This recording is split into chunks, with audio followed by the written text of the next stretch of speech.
আসসালামু আলাইকুম প্রিয় খামারি ভাই বোনেরা, আশা করি আপনারা সবাই ভালো আছেন। তো আজকে হঠাৎ করে একটা খামার থেকে ফোন আসছে যে তার খামারে প্রায় 16টার মতো গরুর সবারই জ্বর।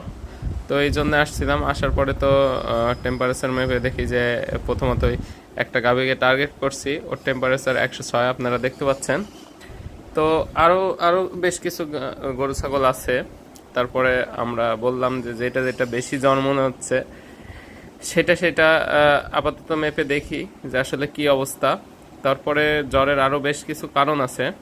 আমরা যেহেতু চিকিৎসা করি, আমাদের বাসস্থান, খাদ্য ব্যবস্থাপনা সব কিছু দেখার পরে আপনার হচ্ছে রোগটা বের করতে হয়। তো এই খামারে হঠাৎ 16টা গরুর জ্বর।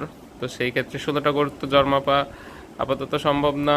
সেই ক্ষেত্রে আমরা কিছু কিছু গরুর বিভিন্ন জায়গাতে জ্বরটা মেপে দেখব যে আসলে টেম্পারেচারটা কত আছে।